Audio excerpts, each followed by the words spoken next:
Magandang araw po sa inyo lahat, Luzon, Visayas, Mindanao, pati na rin po sa mga kababayan nating mga OFW. Welcome po sa panibagong reaction video dito sa Makapili TV.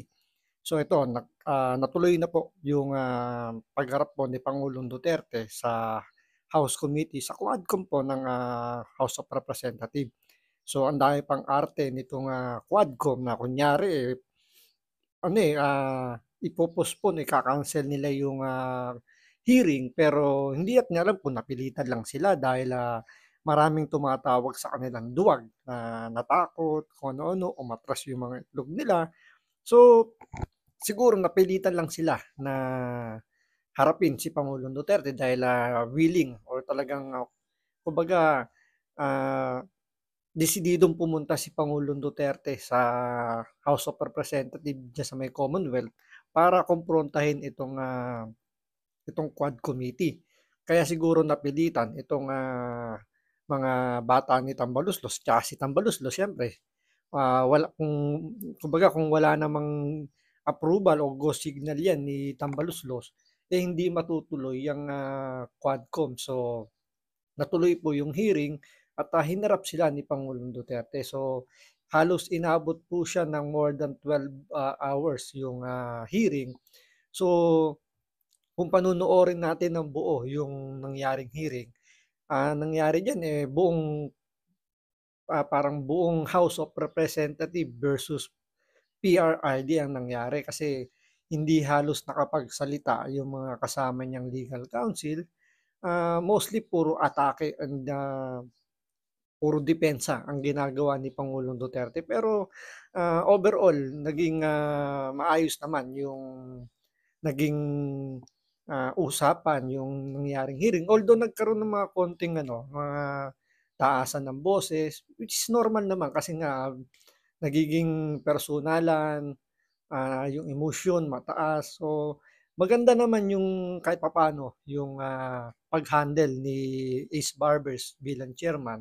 Although may mga konting lapses, talagang ganun dahil nga kumbaga mahirap nga naman kasi kontrolin yung emosyon ni Pangulong Duterte despite the facts na siya yung former president. So binibigyan niya ng kortesiya na minsan hindi pinapayagan ng mga co-chairman niya na talagang makikita nyo na nagkakaroon ng parang talagang ayaw magpa-under na itong House of Representatives. So feeling nila kasi dun sa nangyaring Senate hearing, kinain ni Pangulong Duterte yung buong Senado. Which is, kung ako ang tatanungin, mas maganda yung naging pag-handle po ng Senado doon sa hearing kasi both party binibigyan ng pagkakataon ipaliwanag yung kanilang mga sagot. Unlike dito kasi sa Quad Committee, may mga instances na gustong mangyari yes or no lang ang isagot ni Pangulong Duterte pero inalmahan niya yon. So, mabuti na lang si Ace Barbers, pinapayagan niya or parang yun nga, sinasabihan niya yung mga kasama niyang mga mambabatas na pagbigyan ng Pangulong Duterte na sagutin o ipaliwanag yung sagot niya. So ito yung pinakabuod po. Hindi naman pinakabuod pero part ito ng mga nangyari doon sa first 8 hours ng hearing na nangyari doon sa House of Representatives. So panoorin po natin yan. Pero syempre, bago ang lahat, kung hindi ka pa nakasubscribe sa Makapili TV, baka pwede naman pong pakipindot po muna yung subscribe button. At the same time, palike na rin po ng video. Wala naman pong bayad dyan. Kaya pindot na. So ito, panoorin po natin itong balitang to. Magandang gabi po, Luzon, Visayas at Mindanao. Personal na pagpatay sa ilang tao at pagtatanim ng ebidensya ang ilan sa mga inamin ni dating Pangulong Rodrigo Duterte nang humarap sa pagdinig ng Kamara sa kanyang drug war. Hindi rin niya itinangging may pabuyang natatanggap ang mga pulis at nag-iwan palang hamon sa International Criminal Court. Sabi niya sa ICC, madaliin ang investigasyon na laban sa kanya at magpunta na rito bukas. Nakatutok live si Jonathan Anda. Jonathan. Mel, Emil, Vicky, halos 8 oras nang nakasalang si dating Pangulong Rodrigo Duterte dito sa pagdinig ng Quad Committee ng Kamara. Sa pagtatanong sa kanya ng mga kongresista, may mga puntong nagkakataasan na sila ng boses. Hearing none, the motion is approved. Kanselado dapat ngayong araw ang hearing ng House Quad Committee na dumidinig sa Duterte drug war at extrajudicial killings. Pero bigla itong itinuloy matapos sabihin ni dating Pangulong Rodrigo Duterte na darating siya. Ito ang una niyang pagharap sa investigasyon ng Quadcom. Sa simula pa lang ng pagdinig, emosyonal na agad ang ilang Ganyan kalakas si Pangulong Duterte na napilitan ang Quad Committee na ituloy yung hearing. Kahit na sinasabi nila dun sa press con nila na 1 week before pa yata napag-usapan na nila na ika-cancel yung hearing, and then napag-decide nga lang nila nung Monday na i-cancel na yung hearing. Pero nakapagpadala ng ng letter ang kampo ni Pangulong Duterte Sunday. So hindi lang natin alam kung anong oras na ipadala yung letter ni Pangulong Duterte. Kaya siguro napilitan na lang itong Quad Committee na ituloy yung hearing. Kasi kumbaga, it's now or never na yung mangyayari rito na baka hindi na nga dumalo si Pangulong Duterte. Yung kasi yung naging niya, sinabi niya na baka dun sa date na ibinigay na November 21, baka hindi na makadalo si Pangulong Duterte. Siyempre, ang kinakatiwala ni Pangulong Duterte, siyempre unang-una yung health. Pangalawa yung gastos. Siyempre buong entourage dala niya, pati security niya. So siyempre ginagastos na niya yan at sabi nga niya wala naman siyang extra pera dahil ang pinaka source of income niya is yung retirement pay na lang niya at saka yung pinaka tawag dito yung pension niya. So hindi na ganun kalaki yung pumapasok na pera sa kanya. Kaya medyo mabigat para sa kanya. Siyempre kung mamamasahe siya from Davao to Manila, balikan yun, dala niya yung buong security niya, medyo malaking-laki rin siguro yun. So malaking kabawasan yun sa kanyang kaperahan. Kaya siguro yun yung pinaka main reason na talagang hindi siya ganun kadali para padaluhin yan sa hearing na yan. anak ng mga napatay na humarap kay Duterte. Bit-bit ang larawan ng mga biktima. Mahirap po sa amin talaga na hanggang ngayon po ay walang hustisya dahil po wala talaga pong masusing investigasyon para doon po sa mga pinaslang. Pero si Duterte pinanindigan ang Dito sa mga binitbit nilang mga kaanak ng mga nasawi doon sa EJK na sinasabi nila sa war on drugs, dito kasi hindi nila nililiwanag kung yung mga kaanak ba nila may involvement sa illegal na drugs. Ngayon, kung halimbawa merong involvement sa illegal na drugs, so hindi natin pwedeng alisin yung istorya ng pulis na ito ay nanlaban. So may posibilidad na ganun yung nangyayari. Ngayon, sinasabi nila mabagal daw yung investigasyon. Kumbaga may mga akusasyon silang ganun na talagang hindi raw masyadong naasikaso o hindi binibigyan ng pansin. Ano pong ginagawa nitong mga human rights advocates na nakapaligid po sa inyo? Kung talagang concerned sila na doon sa welfare po ninyo sa nangyari, bakit hindi sila mag-follow up nang mabigyan po ng hustisya?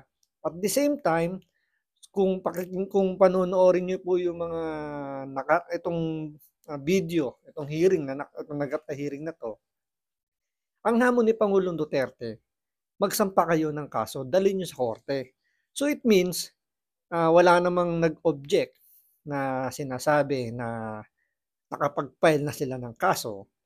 It means wala pang naisasampang kaso yung mga kaanak nitong mga nagsinasabi nilang mga biktima daw di umano nung war on drugs. So doon pa lang may lapses na in the part din nung mga human rights advocates na ito yung pari na yan, itong si De Lima, si Shel Jokno, itong si Conti, yung self-proclaimed na spokesperson ng ICC.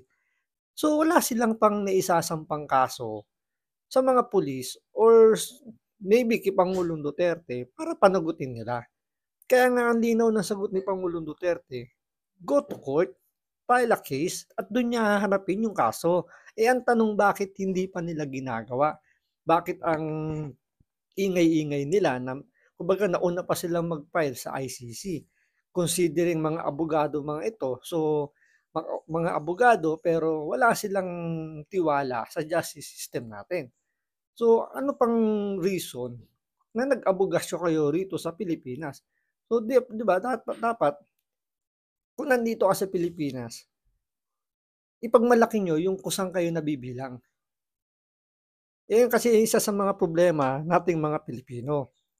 Parang puwede nating ikumpara yan na bakit ang Pilipino mahilig sa gawa ng mga taga-ibang bansa. Why not itangkilikin natin yung sariling atin? So, ganyan din dito sa justice system natin. Bakit hindi muna ninyo ipagkatiwala sa justice system natin yung issue na yan? Then, kung sakaling hindi nyo nagustuhan, sabihin natin magbigay na ng hatol yung korte natin kung hindi nyo nagustuhan. So, yan yung oras na pwede na kayong tumakbo sa ICC. Until now, wala pang naisasampang kaso kay Pangulong Duterte. At hindi naman fina-follow up nitong mga human rights advocates na to yung kaso. So, nakikita natin dito na mukhang pinagsasamantalahan lang din nila yung emosyon ng mga kaanak. Sumasaw lang sila sa issue. Hindi natin alam kung ano yung kanilang motibo. Bakit ganun yung pagtrato nila na siguro hindi napapansin ng mga kaanak na ito na sila ay ginagamit lang para sa sarili nilang pampropaganda. Which is, nandyan naman, malinaw na malinaw. Itong si Conti, si Attorney Conti daw, sabi ng isang mambabatas, isa sa mga nominee ng akbayan yata yun, kasama na itong si Colmenares. So, meron silang political ambition, kaya sila ngayon nakikisawsaw sa issue para makilala. So, ginagamit nila yung mga emosyon ng mga mahihirap na di umano ay mga biktima daw ng EJK. Mga nangyaring patayan noong panahon ng kanyang giyera kontra droga. At kung nung Pangulo siya ay sinasabi niyang walang jurisdiksyon ng International Criminal Court o ICC sa kanyang kaso, ngayon, sabi ni Duterte, handa raw siyang harapin ang ICC investigation. I'm asking the ICC to hurry up, and if possible, they can come here and start the investigation tomorrow. This issue has been left hanging for so many years. Matagal ma'am, baka mamatay na ako, hindi na nila ako maimbestiga. So I'm asking the ICC through you na pagpunta na sila dito bukas, umpisahan na nila ang investigation. And if I am found guilty, I will go to prison and rot there for all time. Alam niyo ba bakit matapang si Pangulong Duterte na sabihin yan sa ICC? Kasi ang ikinakaso nila is crimes against humanity. So pinalalabas nila na under Duterte administration, marami raw po yung namatay dahil po sa war on drugs. Pero kung babalikan po ninyo yung mga records na nilabas naman ni Senator Jinggoy Estrada dun sa nakaraang Senate hearing, di hamak po na mas marami ang mga nasawi nung mga nakarang administrasyon before Duterte administration. So doon pa lang magkakaroon na ng kumbaga ng contradicting. So kung sasabihin ninyo na ang kaso niya is crimes against humanity dahil doon sa war on drugs na marami daw namatay, ano nangyari doon sa panahon ni Pinoy na walang kumbaga walang basihan din kung ano yung nangyari doon sa mga nangyaring patayan na talagang mas marami. Compare dito sa war on drugs, meron talagang programa ang gobyerno which is mandato siya bilang presidente na pangalagaan, bigyan ng kumbaga yung kaligtasan ng mga Pilipino is pinatutupad niya bilang presidente. Kaya matapang si Pangulong Duterte dahil kung ibabangga yung mga number ng victims sa sinasabi nila, compare doon sa numbers ng mga nagdaang administrasyon, talagang di hamak na mas marami doon. Kaya sa tingin ko, yun yung isa sa mga basis kaya masyadong kumpiyansa itong si Pangulong Duterte na itong ICC talagang walang kumbaga pupuntahan yung kaso. Baka nga napipilitan lang 'tong ICC dahil itong mga nagsasampa ng kaso, makukulit. So, para hindi lang sila masabihan na walang ginagawa, tanggap lang sila ng tanggap. Isipin niyo, sinabi na nga ni Trillanes, June or July daw lalabas ang, warrant of arrest pero walang nangyari. Tapos eventually manggagaling sa kanya yung, salita na inuumpisahan pa lang pala ng ICC yung, pangangalap ng mga ebidensya. So, itong mga nangyaring hearing, ito ay gagamitin pa lang ng ICC. So, kumbaga nasa punto pa lang sila ng preliminary investigation. So, diyan pala magde-determine kung magkakaroon ng probable cause. Ngayon, dinadamay na kaagad nila yung Interpol na parang napakalayo pa para umabot sa ganung punto. At hindi rin nila naiintindihan na walang police power ang Interpol. Let's say sabihin natin magkaroon ng warrant of arrest si Pangulong Duterte. Ang trabaho ng Interpol is hanapin lang naman yung tao na nagtatago sa ibang bansa and then ibabalik yung kung saan yung origin niya. So, kung wala namang request yung Pilipinas na hanapin si Pangulong Duterte dahil nasa Pilipinas siya, so what's the point na hanapin siya ng Interpol? 'Di ba? So, hindi naman pwede pumunta yung Interpol sa Pilipinas para arestuin si Pangulong Duterte at dalhin uli sa Pilipinas. Diba napaka-common sense lang naman nun? Bigyan mo ako ng pera, ako nang punta ng ICC doon. Ako na mismo magpa-imbestiga doon. Ang tagal nila. Hurry up! Kasi baka matanda na ako, mamatay ako. Sa pagtatanong ng mga mambabatas, may mga inamin si Duterte. Inamin niya na pumatay na siya ng tao. Kayo mismo ba pumatay? Ako? Marami. Mga 6 o 7. So Ewan what- ko kung natuluyan yung hindi ko na follow up sa ospital. Marami akong pinatay na pulis sa Davao na kriminal. Ako mismo ang talagang humirit. Inamin din niyang inutos niyang patayin ang mga manufacturer at distributor ng droga pero hindi raw ang mga drug addict.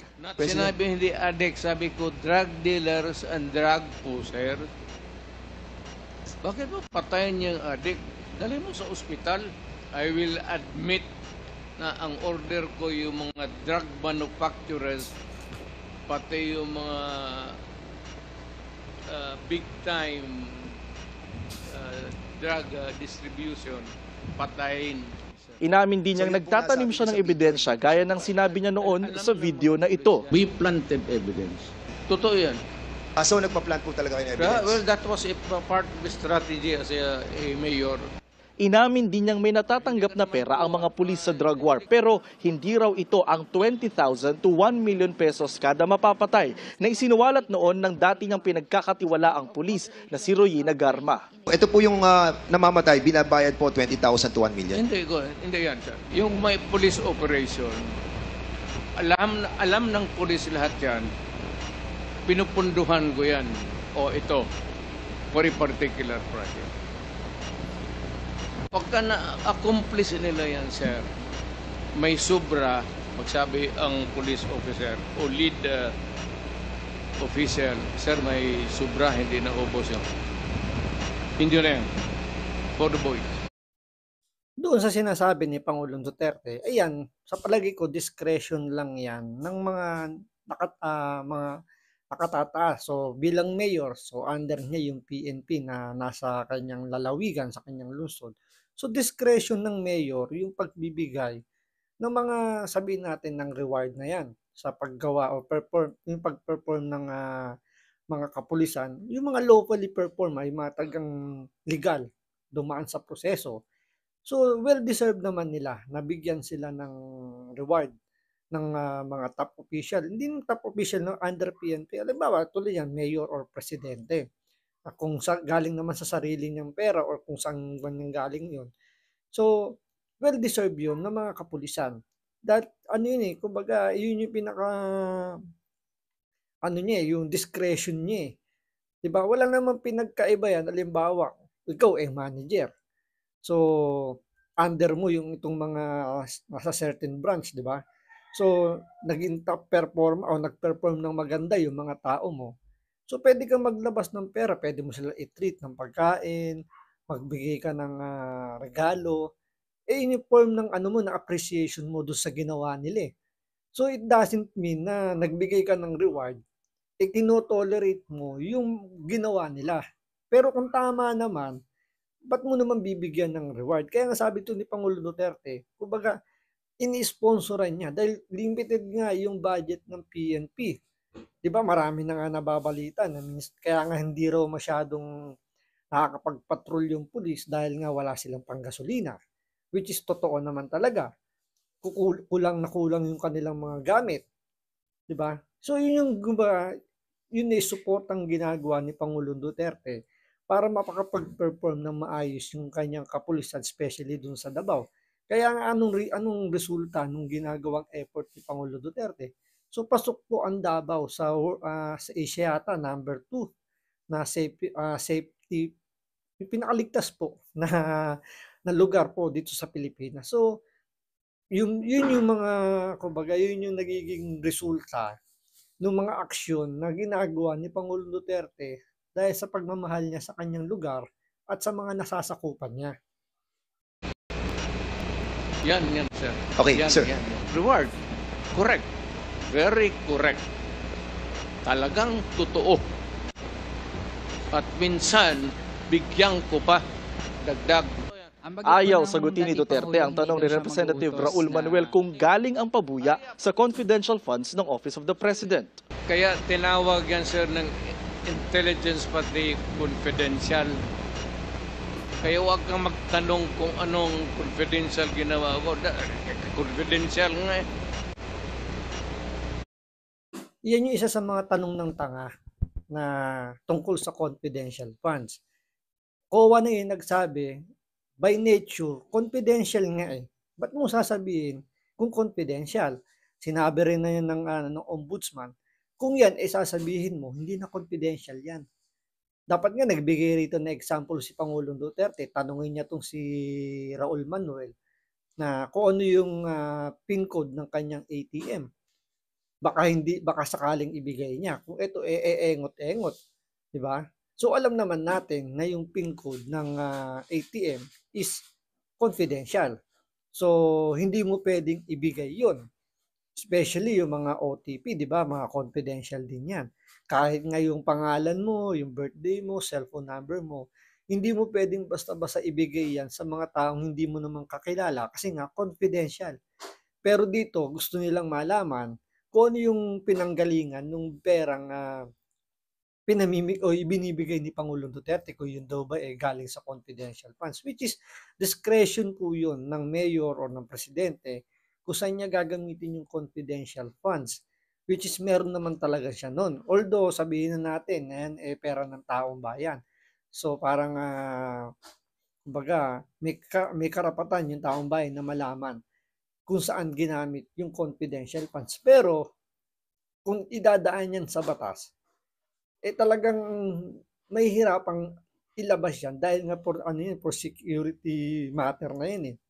National issue na yan, national security issue na yan. So hindi yan pwede basta-basta ilabas. Once na inilabas mo yan, sigurado maaapektuhan yung national security ng bansa natin.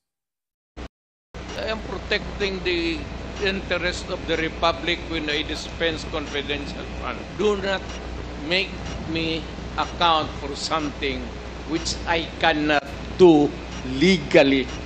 Pero sa isang punto, sinabi ni Duterte galing umano sa mga sobrang campaign fund ang perang ginamit niya sa pabuya. I still remember that you have mentioned that yung pong pera na galing po sa donation ng inyong pong campaign funds will be utilized for the reward system. You mentioned that and I saw the video. And that's a private money, Mr. President. Yes, for galing sa akin. Hindi na private money kasi natanggap ko yan. Ano na ako nakahawak ko na the money was already when I was in. Isa pa tong si Dan Fernandez. Isipin nyo, discretion nga yan ng presidente o ng mayor. Especially kung yung sinasabi nga niya, yung excess budget daw sa campaign funds. So ibig sabihin niyan, once na ibinigay yan, is pera mo na yan. Hindi na yan pera ng taong bayan. So malaya ka na kung anong pwede mong gustong paggamitan ng pera na galing dun sa excess ng campaign funds, which is kung dun ibibigay ni Pangulong Duterte sa mga operation ng police to perform their duties, is discretion niya yun at wala nang pakialam ang gobyerno doon. Kasi hindi naman pera ng taong bayan yung ibinigay niya, which is ano niya na yun, personal na pera niya na yun kasi ibinigay na sa kanya, on hand niya yun, hindi yung galing sa national government, halimbawa sweldo niya. Yung sweldo nga niya, ano pa yun eh, exception na yun kasi pinagtrabahuan niya, so lumalabas pera niya yun. Pero kung yun galing mismo sa pera ng taong bayan sa ibang budget, doon may problema tayo. Pero kung ganyang excess doon sa campaign funds niya, wala nang wala nang question doon kung saan niya gagamitin yung pera niya. Kung gusto niya ibigay doon sa mga kriminal, gusto niya ibigay doon sa kapulisan, pagbibigay ng rewards niya, is discretion niya yun. Opisyal na habang. Itinanggi naman ni Duterte ang sinabi noon ni Garma na tinawagan siya ng dating Pangulo matapos niyang tumistigo laban kay Duterte sa Quad Committee. Wala rin daw siyang alam sa pagpatay kay retired General Wesley Barayuga ng PCSO. Si Arturo Las Cañas naman na isang self-confessed hitman at umaming dating DDS leader, tinawag ni Duterte na gumagawa lang ng kwento. Sa pagdinig, magkatabi ng upuan si Duterte at si dating Senadora Leila de Lima na nakulong noon matapos siyang iugnay ni Duterte sa illegal drug trade sa Bilibid. Mga aligasyong ibinasura rin ng korte kalaunan. Naniniwala po ba kayo that si Secretary de Lima ang mother of all drug lords? Who said it, sir? Sino, Si sir? Director Ruel Lasala and Reynaldo Esmeralda, former NBI officer in charge ng Department of I Justice. would like to congratulate them for making this statement. Absolutely false. Wala Tignan mo yung pang-asar ni Pangulong Duterte, no? Na kinocongratulate niya pa yung mga nagsabi na si De Lima daw queen of all drug lord. So although acquitted siya, pero siyempre si Pangulong Duterte, kumbaga na-appreciate niya yung ginawang trabaho ng mga tao niya during his term na talagang tinrabaho nila si De Lima. So ang punto lang dito siguro ni Pangulong Duterte talagang mang-inis lang. Alam mo naman si Pangulong Duterte, every time na may ganyang hearing, hindi nawawala yung binabanatan niya ng pasimple yung kanyang mga kritiko. So sa pagkakataon ito, dahil magkatabi sila ni Pangulong Duterte, siya yung talaga napupundirya. So alam niya kung paano aasarin si De Lima, kaya ito talagang umiinit kagad yung puwet ni De Lima kapag si Pangulong Duterte yung mga nangaasar. po akong kinalaman sa illegal drugs. Kasama lang ho yan sa naging propaganda nila. Pero nang si Duterte naman ang tanungin kung siya ba'y drug lord, tumaas ang kanyang boses. Kayo daw po ang Lord of all drug lords. Hindi ako dadating ng pagka-presidente, sir, kung ganun ako.